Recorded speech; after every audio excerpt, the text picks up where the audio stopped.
start with the Bengals.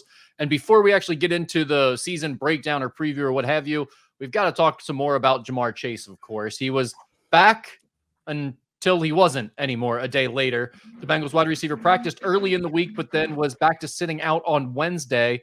He strolled in about 15 minutes late wearing street clothes to practice, and that was just a day after Zach Taylor had said he was going to continue to practice and play in week 1. So at this point, Skinny, where are we at with Jamar Chase? For starters, I think way too much was made of him practicing on Sunday and Monday. Those 2 practices were closed to the media. We don't know what he did. Somebody from the team gave information to an NFL.com reporter, Tom Pelissero, who tweeted out that he's practicing. There was a picture of him catching a pass in uniform and helmet. That might have been the only thing he did for all I know. I'm going to guess it was a little more than that, but it wasn't really a practice either. Everybody took this and ran with like, he's back. Those 2 weren't practices. You know why they weren't really practices, Rick? Because cut down day was coming Tuesday, and you weren't going to afford a guy that you're going to cut to get hurt in one of those 2 practices. They were basically walkthroughs. And what I understand is Jamar did participate in those. He wants to, if things go according to Hoyle and he gets the contract extension, at least not fall too far behind. So those were a good 2 days to do that. But it wasn't like he was back, with people covering him and running routes against physical contact. So everybody took that way too far. Now, I think Zach, though, thought, all right, he's back. He's going to practice. And he even admitted then yesterday, put his foot in his mouth and probably spoke too soon. So I think what happened, unfortunately, for Zach yesterday with Jamar doing what he did is it really did make Zach Taylor look like a fool. And that's unfortunate because Zach has really had his back the whole entire process as much as he can have it. Yeah, we finally hit the guys, what do you want from me portion of the program with Zach Taylor. When he said basically he was just like, every day's a new day, right? I mean, to me, that was just him throwing his hands up going, guys, what do you want me to do at this point? Like, right. You knew what I knew. He was back. I thought he was going to be practicing all week. He's not anymore. He's doing his own thing. Obviously, this is not what I want, but what am I going to do? He's one of our best players. My question is, should someone else speak up to take the heat off of Zach Taylor? I've heard that from some people saying, like, where's the front office? Why aren't they saying anything? Skinny, what's your take on that? Should someone else be speaking out here? I mean, you don't have a general manager. There's the problem. I mean, Duke Tobin is director of player personnel, and his role is, trying to get players on the club and trying to evaluate talent. He's not a contract negotiator. The Brown family never is going to talk in these circumstances, so you're not going to get them. So you don't have that buffer, and that is where Zach takes the bullet. There's been times over the years where there's been a roster move or something or a question that will come up that should be asked of a general manager, and he will literally answer it with, that's a question for Duke. And we've told him, listen, we don't get to talk to Duke but a couple times a year. And maybe in this circumstance, there does need to be a buffer, Rick. And I don't know what the answer is because they just don't have that person on staff. And I also realize that to some extent, there may be like the Bengals front office doesn't want to be talking right now. That's part of the negotiation that's going on. It's better if they don't say anything maybe, but it does feel like Zach Taylor is in a really difficult position right now. He is. And I think he handles these situations really well. Like, I think he's done as well as he could really do, playing both sides of it, not really upsetting anyone while also being fairly reasonable with the fan base and the media, trying to give you guys legitimate answers to your questions that are just coming day after day, the same questions. He knows what he's going to get asked. It's exasperating, but he does a good job of handling those situations. One thing that stuck out to me was when he was asked if he and Jamar are talking every day, he said, I'll keep that between me and Jamar. Is that, should we read into that? Or is that just like, I'm not going to put any of our conversations out there, period? Yeah, I think it's more the latter, but I would have thought that he talked to Jamar on Sunday and Monday and had a feel for where the direction was heading, in my opinion. I mean, I don't think he would have said to us what he said on Tuesday. And then I asked him point blank on Tuesday, will he play in the regular season opener? Yes. Yesterday, I literally asked him the same exact question, and I got a Kamala Harris word salad. I mean, it was truly a non-answer answers. We're still working the plan, and this is the latter portion of the plan. Well, what does that even mean? I don't even know what that means, but that wasn't as definitive as the yes of yesterday, was it? Yeah, and that's where, I mean, like you said, you want to believe, oh, he's just having his guys back. He's like, I'm not going to put our conversations out there. But when you have a clear miscommunication like he had, or even worse, a situation where if they were communicating, and Jamar Chase just completely threw Zach under the bus and lied to him, saying, yeah, I'm going to be practicing, I'm going to play week 1, and then went back to not practicing and holding in, then man, that's tough. That would definitely suggest there's some type of, I don't know if issue is the right term, but there's definitely a level of you're over here and I'm over here doing my business to this relationship between Jamar Chase and Zach Taylor. And I mean, that definitely stuck out to me when he said that. Now, there is the possibility, I guess, that Jamar just doesn't practice at all. And then when they get out there to play the Patriots, he's in uniform playing. Zach Taylor did say he doesn't need to practice to play and be ready to go week 1. Do you believe that's a possibility, or where are you at with this right now? I believe it's a possibility, and I've said it half jokingly that he could roll in at 5 till 1 on that Sunday. Maybe that's the time he signs a contract and rolls out and balls out. Yeah, I don't think he needs it would be nice. I think it would be helpful, but I don't think he needs it. But I also don't think Taylor or Joe Burrow care if he practices 1 second before that game kicks correct. off. No, right. Care. I think they care that he plays in that game. And that's, again, I've talked this for a month now, Rick, and I'm going to stick to my guns. I don't think he plays without a deal. I just don't. Schefter said that he felt it was a good faith gesture for Jamar to show up on Sunday and Monday and be quote unquote back at practice. Maybe that's the case, but did it do more harm than good now for him to show up for those couple of days, or do you think this is leading us down the right path? No, I think it was the good faith gesture of, listen, the media is not going to be there to see me do it. I do want to get some reps in just in case the contract does get done. I want to show some good faith, and I think that was part of it. But I think the problem was everybody took this as like it was some formal practice. It really wasn't. And I keep wanting to reiterate that. I literally told people on the beat Sunday when that story broke nationally, I said, I'm still not convinced he practices Wednesday. And they're like, oh, come on. I said, I'm just telling you, I don't think this is a big deal because it's just him doing individual stuff, doing some walkthrough stuff. He did some of that stuff back in mini camp. And it's just basically a time where he doesn't want to make sure he doesn't fall all the way behind. And so that's a great time to do it. Out of sight, out of mind. We don't see it. We don't blow it into a big deal. It did get blown into a big deal because somebody from the Bengals, I don't know who that was, leaked it to Tom Pelissero, who puts it out there. Then we all come chasing our tails on it. But when I talked to a handful of folks, I said, guys, I'm not convinced. I'm just not convinced he's practicing on Wednesday. And lo and behold, we walked in, I said, looked around for a minute. We were all kind of quiet because I think we're all looking for the same thing. I said, I don't want to be that guy, but I don't see him. And they're like, oh, come on. I said, I don't see him. I'm just telling you. I said, I'm an old man with old eyes. You guys take a look where the receivers are. And like kind of one by one, he's like, oh no, oh no, oh no, oh no. Well, then the great drama of all, Rick, because they practice at the indoor facility, right? And the team buses the players down from the stadium. And 2 buses came, and all the players were there, and he wasn't on those buses, obviously. Well, then the 3rd bus came. And then the mystery was, oh, I bet she's on the 3rd bus. I wasn't on the 3rd bus either. And then all of a sudden, as the video we've seen on Twitter that Kelsey Conway took and some others took, he saunters into practice about 15 minutes into it. And I thought that almost looked like an FU walk if there ever was one. That's what I was thinking watching. And again, that's like, okay, I'm reading too much into this, whatever. But seeing that video of him sauntering into practice. I literally used that word. I said, look, that is an absolute saunter if there was ever a saunter. It was an FU attitude about it. The way it was like, yeah, I'm showing up 15 minutes late just because I can. And this is what I'm doing right now. And it's like, man, after you just had those back-to-back days where you showed up, if it was a show of good faith by showing up on Sunday and Monday, then don't you think you're on time, attentive, and acting like you want to be a part of the team, even if you're not going to participate on Wednesday? Yeah. Unless Zach Taylor was going to tell us after practice, yeah, actually, he's a little nicked up or he's getting some treatment or it's fine. It was cleared with us. We know what he's doing. That's fine. That wasn't the case. Zach Taylor was caught off guard by the fact that Jamar Chase was not there on Wednesday, by the fact that he showed up late on Wednesday. And to me, that was like the first time where this really felt like, all right, Jamar's kind of being an asshole about this. And like, he's starting to push this a little bit more into me type territory at this point. I mean, I think he feels like that's the only way to get this contract done. And maybe it does. Maybe they still get it done. I don't see them doing it right now. And it's hard to always get both sides, right? You always want to have the hot take of one side or the other. I understand his point. I do. Yeah. You're making $1 million. You want the knowledge that, hey, I'm guaranteed money even if I get hurt. But the Bengals side is one too of this is why you have rookie contracts in the NFL. You let players play on those rookie contracts. It allows you then to roster build around that. It's usually the quarterback you're hoping is on the rookie deal. And that was Joe Burrow for a handful of years.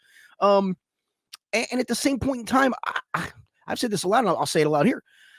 I don't know why the wide receiver market keeps getting reset. And I'm at the stage of, I just don't know if I do it. I especially not now. Because here's the other thing. If you're the Bengals, let's just throw out Justin Jefferson. Let's work off of his monies, right? $110 million guaranteed, $140 million is what he can make. Let's work off those monies. Let's just say the Bengals cave and they pay it. And Jamar Chase, and I don't want this to happen, Jamar Chase suffers a catastrophic injury in week 5 and never is the same. They're on the hook for all that money. When this year, all they're on the hook for is $1 million in base salary. And so I understand their point too. Fans may not like to hear that. I know, if you're a fanboy, you certainly don't want to hear it. Just pay the man. Well, it's just not that easy, folks. Yeah, that seems to be the big piece of this puzzle that everyone is missing when they talk about it. Like, the fact of the guaranteed money is it's guaranteed. If something happens to him, you're out that money now. Whereas right now, you've still got technically 2 years before you'd be having to give him those types of dollars. So I completely get both sides of it. And to this point, I thought both sides had really done a good job of playing their business side out, but also keeping it amicable, being respectful, making both sides look good. And like Jamar showing up, looking like he was invested in this, I thought he was doing a pretty good job of being like, yeah, I want my contract, but I'm also a part of the team and I'm really focused on winning. All of a sudden, things changed on Wednesday when he showed up to practice late like that and he made Zach Taylor look like a fool. I'm not saying that's not within his right, but things are different now. And now as a Bengals fan, I think there is much more cause for concern all of a sudden. Yeah, and I mean, we're doing this on a Thursday morning. In fact, when I'm done with this podcast, I'm driving straight to Paycor, and they practice probably about 45 minutes after we finish this podcast, get wrapped up. They practice at 1:30 I'm assuming at the indoor facility again today because of the heat. I mean, he might be dressed for practice today for all I know. I mean, to the point of Zach Taylor, for all we know. But again, if this contract doesn't get done, and I'm of the belief it doesn't, it's just my opinion, it could, but I don't believe it does, then what is he going to do? And I think that's the answer to this. And if it's that he caves and plays, well, I know that's great. That's all well and good. But I go back to what did this all do other than piss everybody off in the end? Yep. All right, let's switch gears here, kind of preview the season a bit. We'll go through the schedule in a second, but I got a couple questions. We've broken down the position groups. We've talked about a lot of different guys. We've talked about the battles and everything. So we're not going to go through all of that again, but just a couple of quick questions I had for you. One, give me a potential breakout player for this season, a guy to watch that's not already on the radar, that's like going to be a fun name early in the season to keep an eye on. It's a name you already know, and he's going to get touches, and we already knew that, but I just think Chase Brown has a chance to have a great year. I just think with his playmaking ability, and if teams opt to play the Bengals the way they have in the last few years, which is light boxes, getting him some touches in the pass game, in the screen game. Felt like I saw a ton more screen game in training camp than I've seen in a long time. And I think they want to get his hands on the ball as much as possible. I think it's Chase Brown for me. I think he has a chance to be really, really, really good. I love that answer. And I knew you weren't going to pick this guy, but another guy I wanted to ask you about again, because we talked about him after the first game. We were kind of like, well, okay, great. You got a couple balls at the end there, but like, what have you really done to this point? Jermaine Burton ended up being the highest graded offensive rookie in all of preseason by Pro Football Focus. His score was 86.1, if that does anything for you. And we've talked about how much legitimacy to put into Pro Football Focus, especially in preseason games. But he did end up continuing to do a little bit more as the preseason went on, even after that first game. You saw him at training camp as well. I still believe he's probably a little bit behind some of those other guys for that third receiver spot, but has he done enough to show you that there's some potential there and you think he could make an impact at some point this season? Yeah, I think that, but he needs to get the trust of one Joe Burrow. I mean, when Joe Burrow calls you out after a preseason game that you need to get in your playbook more, I think that's very telling. The fact that he got, to your point, late snaps in that first preseason game, and then was one of those players. I mean, the third preseason game is usually for a handful of guys trying to make the roster, and then a bunch of guys who aren't going to make the roster. And he got thrown out there with those guys too. But I do think you saw the playmaking ability without question. I think that's the nice thing that you saw is the one thing that the dude can do is he can run. And For him now, it's the nuances of playing receiver at the professional level and being a professional, and maybe the nudging of a Joe Burrow is enough to get him going. But boy, you don't get on the field a lot of times if you don't gain that dude's trust. We've talked about all the positives, all the reasons to be excited about this team. Give me your biggest concern going into the season. I mean, I would go offensive line depth, and that's probably true for 20, 25 teams in this league, maybe even more, maybe all of them. What's a bigger concern, offensive line depth or defensive line depth? No, I'm going to go offensive line. I still think the defensive line has enough, and they're going to get pieces back within a month. Miles Murphy will be off IR. McKinley Jackson just went on IR today, and I would assume he comes off in 4 weeks as well. So I do think that the defensive line depth will be fine. I mean, obviously they had to go out and sign an edge guy just to have an extra body in KJ Henry. But listen, this offensive line last year, Rick, stayed pretty damn healthy, right? I mean, they were a really healthy group, and that just doesn't happen every year in the NFL. It just doesn't. So if Ted Karras gets hurt, listen, I know Matt Lee was the darling of camp, and good for him for making the roster as a 7th-round pick rookie, but that's who you're going to entrust your offensive line to if Ted Karras gets hurt. The guard depth. I mean, is Cody Ford able to still play in there?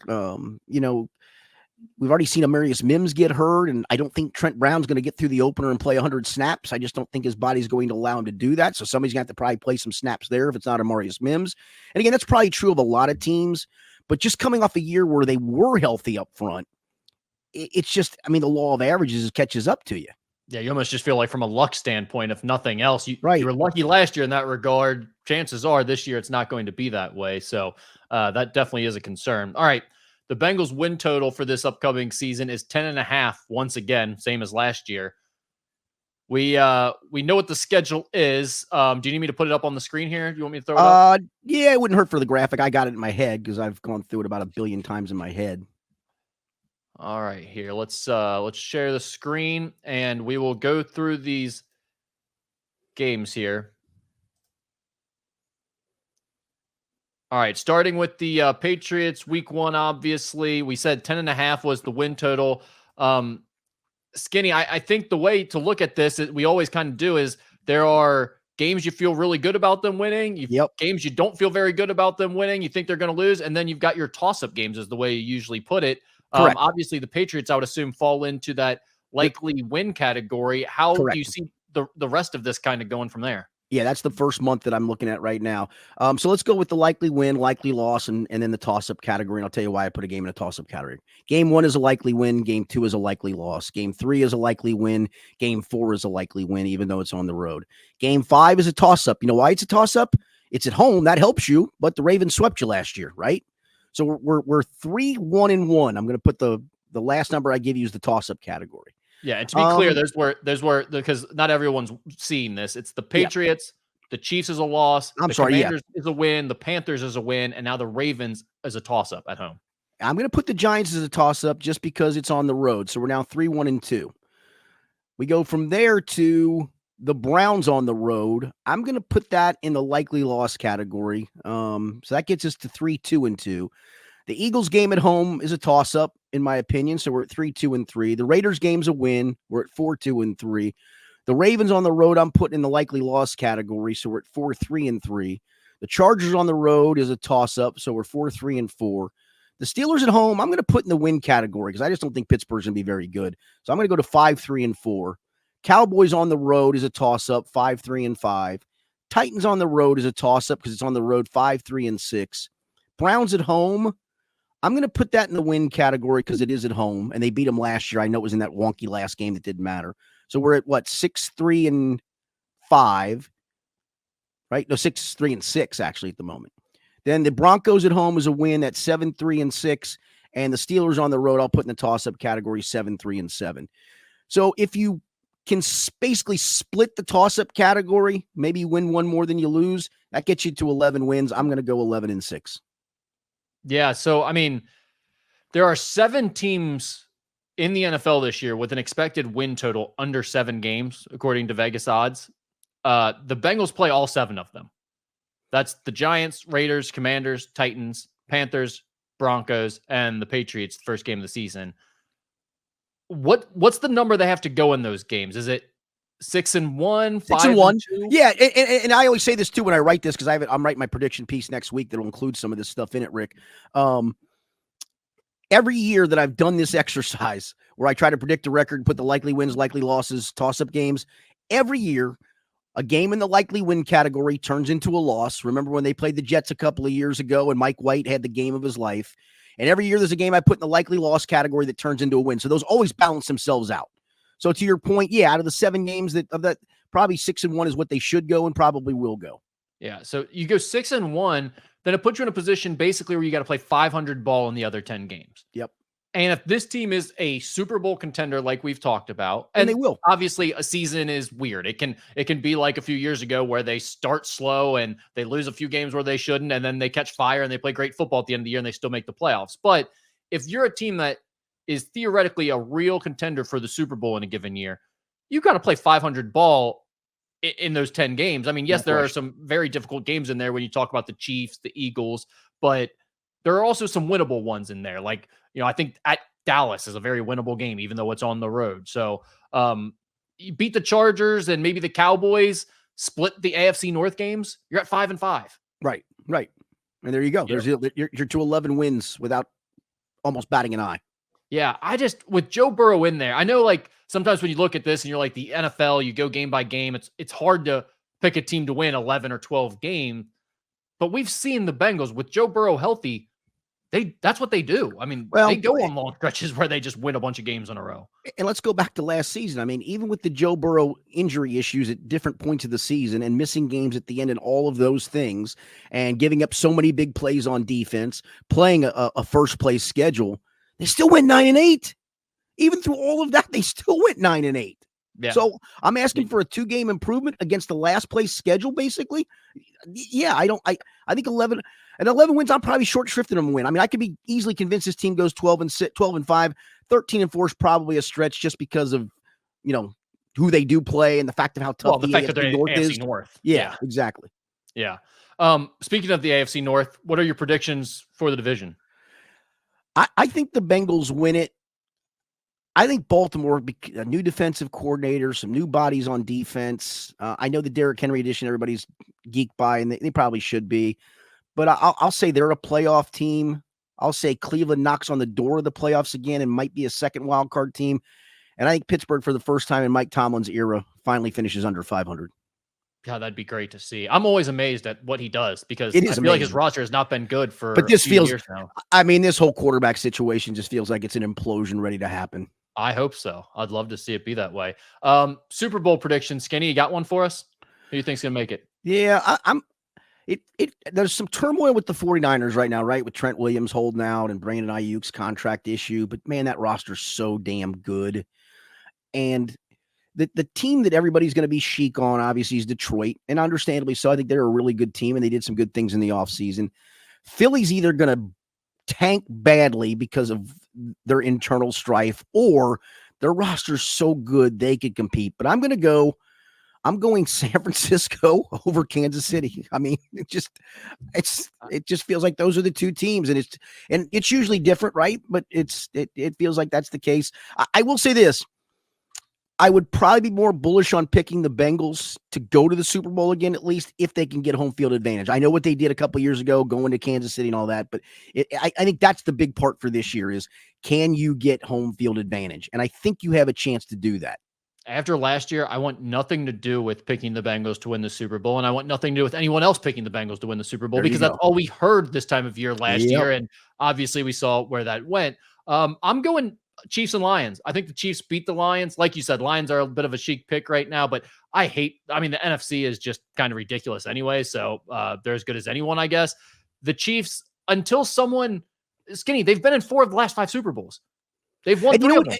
And you know what's funny? I was doing some. I had one fantasy football draft. I'm getting ready to do another tonight, and I was just looking up some stuff. You didn't have I didn't realize he didn't have as good a year last year as I thought, because he's arguably the best quarterback in football. Go look at Pat Mahomes' numbers last year. They weren't great, and you look back at some of their run, they won with defense. So to your point, They find different ways to win. It's not just Pat Mahomes slinging 45 touchdown passes. Well, and that go back to the Bengals the year that they went to the Super Bowl. Everyone defense. talks about Joe Burrow and thinks back Right. to like, oh, the Bengals were so magical when Joe Burrow was healthy. But that run was not Joe Burrow throwing the ball all over the place and the Bengals putting up 40 points. He had some incredible moments during that run. And that's the same thing Pat Mahomes does. When the game is on the line, when you need that fourth quarter comeback, those guys step up and they make those incredible plays. That's why I'm not picking against Pat Mahomes until he gives me a I'm with you. reason to. And again, they don't need Pat Mahomes to do what he's done in years past and throw you 45 TDs. He threw 27 last year, and they still won a Super Bowl. And they won it because he's still, you're right, to your point, when you need him to make a big play, makes a big play. And they've added weapons to him, too. That doesn't hurt either. I mean, he did it last year with as pedestrian a group of wide receivers as you could possibly have, which is maybe another reason why you don't have to pay wide receivers top dollar. I mentioned that I didn't want anything to do with picking the Bengals to win the Super Bowl, but let me just throw this out there to you real quick. Yes. Bengals odds to win the Super Bowl right now at FanDuel, 12-1. 15-1. I like that. That's a good price. That's a good value. Skinny, regardless of how you look at the NFL this year, even if you have a very pessimistic view of the Bengals, they're top 5, top 6 contenders? Yeah. 30 to win $450. That's worth a $30 play, right? I feel like 15-1 is pretty good odds for a team that has, I'm with you, by almost anyone's estimations, a fairly real chance at competing in the AFC. No, right. I'm with you. 15-1. That's rarely am I enticed by Super Bowl odds, but 15-1 for the Bengals feels pretty good if you want to put a flyer on that. Any other thoughts here on the NFL at large, where the Bengals obviously we'll talk again next week before they play their first game, but yeah, no, it's almost upon us. That's all. I'm just glad the training camp portion of my life is over. Now I just have another week to deal with Jamar Chase. Can I just say though, like I hear the media types doing the whole like, oh, Jamar Chase, wake me up when this is over. This is so old. Like I love Mo's show. He does a great show, but I heard him yesterday complain about that for like 2 segments of having to do the Jamar Chase thing. What else would you guys be doing right now? Exactly. This is a gift from the football media god. I agree with Otherwise, that. you'd be talking about nothing during training camp. Instead, you're talking about something that's very real and very interesting to every fan. Why would you not be like, thank you, Jamar Chase? No, I don't disagree with that on your point. I just talk about just training camp in general. It's just, no doubt. And by the way, I get asking the same questions every day, like as a beat writer, is old. And talking about the same thing as a guy who does a radio show like Mo is old. I get that. But at the same time, remember, it's training camp. There's nothing interesting to talk about. I think there were a lot of people that honestly thought this was over on Tuesday when Zach Keller said what he said. And I even stuck to my guns that day. I'm like, I'll believe it when I see him there tomorrow, guys. I'll believe it then. And sure enough, my man wasn't there. Or he was there, but he wasn't there practicing. Yep. Thanks for checking out the Local 12 YouTube channel. Click the links and tap subscribe to get notified anytime we post.